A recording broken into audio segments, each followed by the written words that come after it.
महाशिवरात्रि व्रत कथा। प्राचीन काल में किसी जंगल में एक ध्रुव नाम का शिकारी रहता था, जो कि जंगली जानवरों का शिकार करके अपने परिवार का भरण पोषण करता था। वह उन शिकारियों को मारकर अपने परिवार का भोजन के लिए निर्वाह करता था। एक बार शिवरात्रि के दिन जब गुरु ध्रुव शिकार के लिए निकला अपने घर से, तब संयोगवश पूरे दिन खोजने के बाद भी उसे कोई शिकार नहीं मिला। इस प्रकार दिन भर वह भूखा प्यासा शिकारी शिवरात्रि का व्रत भी हो गया और उस दिन महाशिवरात्रि भी थी। उसके बच्चे, पत्नी एवं माता पिता को वो भूखा ही रहना पड़ा, क्योंकि इस दिन उसे कोई शिकार नहीं मिला। इस बात से वह अत्यंत शिकारी चिंतित था। सूर्यास्त होने के बाद वह एक जलाशय के समीप गया और वहां एक घाट के किनारे एक पेड़ पर यानी कि थोड़ा सा पानी को लेकर वो उस पेड़ पर चढ़ गया, क्योंकि उसे पूरी उम्मीद थी कि कोई न कोई जानवर अपनी प्यास बुझाने इस जलाशय पर जरूर आएगा। और वो जलाशय के पास ही पेड़ था किनारे पर। उस पेड़ को यानी कि वो जो पेड़ था वो बेलपत्र का पेड़ था, बेल वृक्ष का पेड़ था। और उस बेल के नीचे एक शिवलिंग भी था, जो सूखे बेलपत्र से ढक गया था, यानी कि ढका होने के कारण दिखाई नहीं दे रहा था।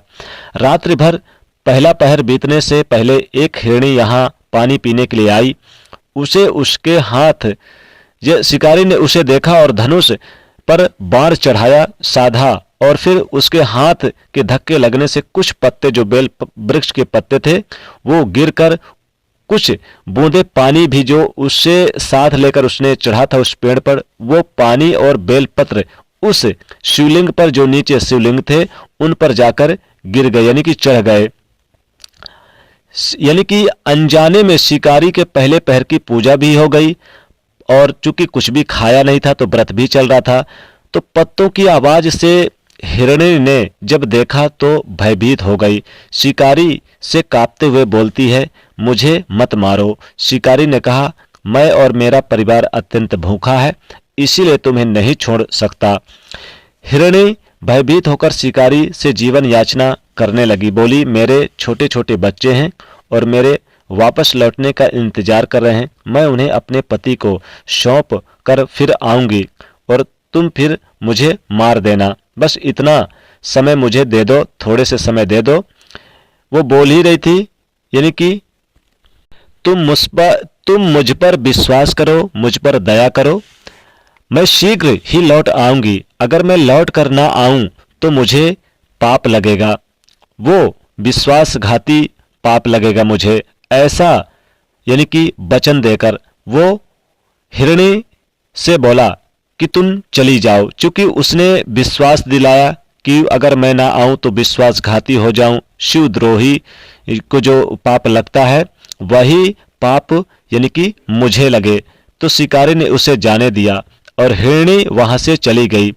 कुछ देर बाद शिकारी ने देखा कि एक मोटा ताजा हिरण जल पीने के लिए वहां आया है जलाशय के पास। उसने फिर से अपना धनुष बाण चढ़ाया और फिर से कुछ जल और बेलपत्र शिवलिंग के ऊपर गिर गए, क्योंकि उसके धक्के लगने से गिर रहे थे। शिकारी के दूसरे पहर की पूजा भी हो गई। धनुष पर बाण चढ़ाकर देखा तो हिरण ने पूछा कि तुम मुझे क्यों मार रहे हो? मैं अपने घर पर अपने बच्चों को छोड़कर आया हूं।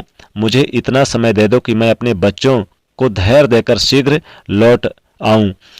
तुम मुझ पर विश्वास करो। शिकारी ने हिरण को जाने दिया और फिर जल पीकर वहां से, यानी कि जो हिरण आया था जल पीकर वहां से चला गया।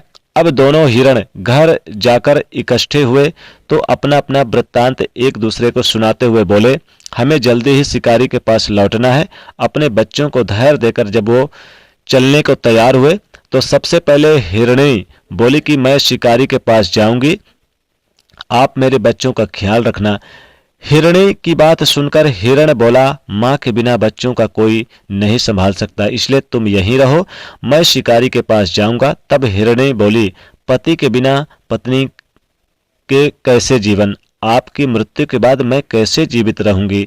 मैं वहां अवश्य जाऊंगी और वह दोनों बच्चों को समझाकर चल पड़े। जब बच्चों ने देखा कि माता पिता जा रहे हैं तो क्या करेंगे, तब वो भी उनके साथ चल पड़े। इस प्रकार वह सभी शिकारी के पास पहुंचे। उन्हें देखकर शिकारी झट से धनुष पर बाण चढ़ाया, जिससे फिर कुछ बेल और पत्र जल शिवलिंग पर चढ़ गए, जिससे शिकारी के तीसरे पहर की पूजा भी संपन्न हो गई।